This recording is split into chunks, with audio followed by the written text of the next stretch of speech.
Hi everyone, welcome back.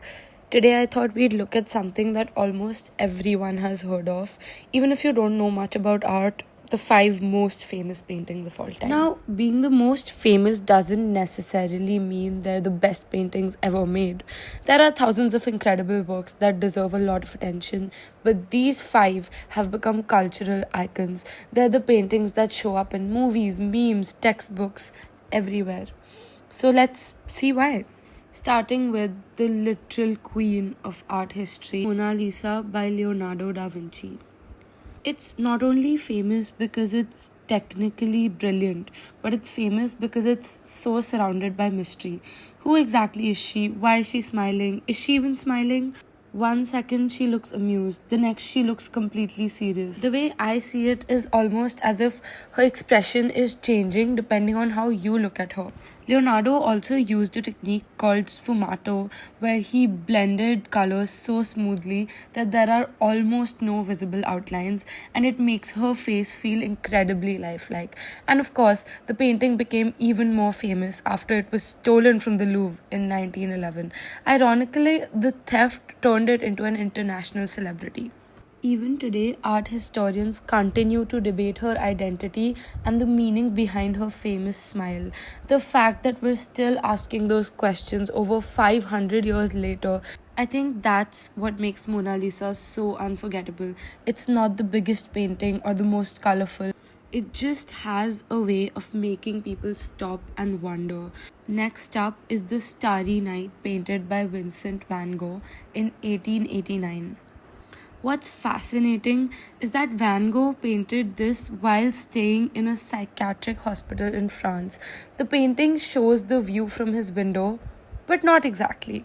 He transformed reality into something emotional. Those swirling skies almost seem so alive. People often describe this painting as peaceful, but I actually think there's something restless about it too. The sky feels like it's moving with incredible energy, almost as if we're looking inside someone's thoughts instead of looking at the night sky. That's probably one reason it connects with so many people. Van Gogh only sold one painting during his lifetime, yet today he's one of the most celebrated artists in all of history. It's kind of like a reminder that recognition doesn't always arrive when we expect it. And what's even more heartbreaking is that Van Gogh never lived to see how famous his work would become. During his lifetime, he struggled financially and received very little recognition. Today, his paintings inspire millions. This also goes to say that sometimes true appreciation arrives long after an artist is gone, and that's kind of sad. The painting Leonardo da shows Vinci one of the appears on most this dramatic list moments twice in and for Christian good history. reason. The Jesus Last has Supper just is announced considered that one of the one of his greatest disciples narrative will betray paintings him. ever created. Instead of Painting everyone sitting quietly, Leonardo captures the exact moment the news spreads across the table. Every disciple reacts differently. Some are shocked, others are confused, some look angry, and some immediately begin questioning each other. What makes this painting extraordinary is its sense of movement and emotion. It almost feels like a paused scene from a film rather than a still image. Leonardo also mastered perspective here.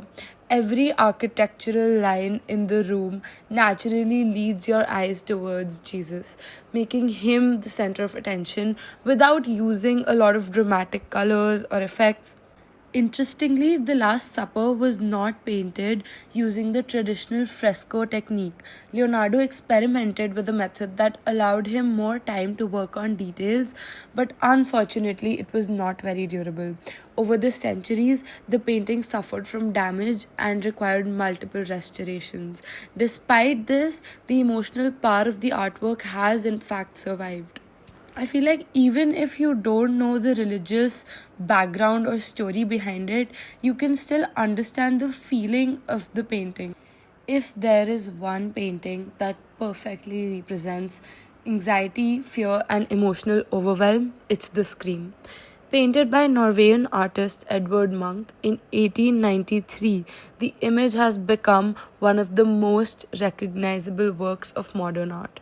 Most people assume the figure is screaming, but Monk actually described the experience differently. While walking one evening, he wrote that he suddenly felt a great scream pass through nature. In other words, it wasn't necessarily the person screaming, but it was the world around them. I think that that's what makes this painting so relatable even today.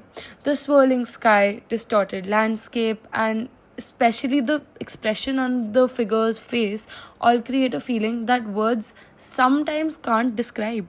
What's remarkable is actually how simple the composition is, yet how emotionally powerful it feels. You don't need to know anything about art history to actually understand this painting. Almost everyone has experienced stress, fear, or emotional exhaustion at some point in their lives, and that's why the scream continues to resonate with audiences way more, even a century later. I feel like this painting still feels so relevant and modern, and I think it captures a feeling that every single generation understands, the overwhelming moments when emotions become too powerful to put into words. Monk transformed an invisible feeling into something we could actually see.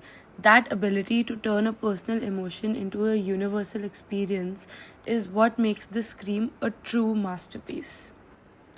Unlike the other paintings on this list, Guernica isn't famous because it's beautiful, but it's famous because it's unforgettable.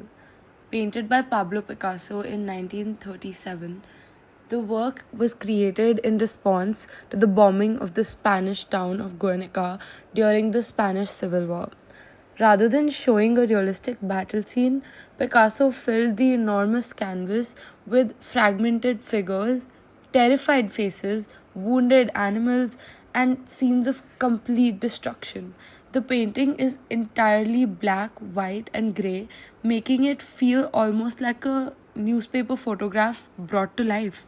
The absence of bright colors is creating that melancholic mood, and it's also forcing us to focus entirely on the suffering taking place. At first, Guernica seems to be confusing because of Picasso's cubist style, but the more time that you spend with it, the more the emotion begins to emerge. There are no heroes, no victory, no comforting ending, just the devastating consequences of war. To me, that's what makes Guernica such an important painting. It reminds us that art isn't only meant to decorate walls. Sometimes it exists to challenge us, to document history, and sometimes to make sure that these tragedies are never forgotten, to make us more aware. These have such an emotional impact because they kind of make us relive these moments in history, and maybe through that somehow we become more aware and conscious of the choices that we make in the future. I think what makes this painting unforgettable is that Picasso understood the power of art as a form of protest. Guernica proves that a painting doesn't need to be traditionally beautiful to be meaningful. Sometimes art's greatest purpose is to make us uncomfortable and to make sure that important stories are never forgotten. What's interesting about all five of these paintings is that they're famous for completely different reasons, but they do make us stop, think, and feel. If you enjoyed watching this video, let me know which painting is your favorite, or tell me one more famous artwork you think deserves to be on this list. See you next time.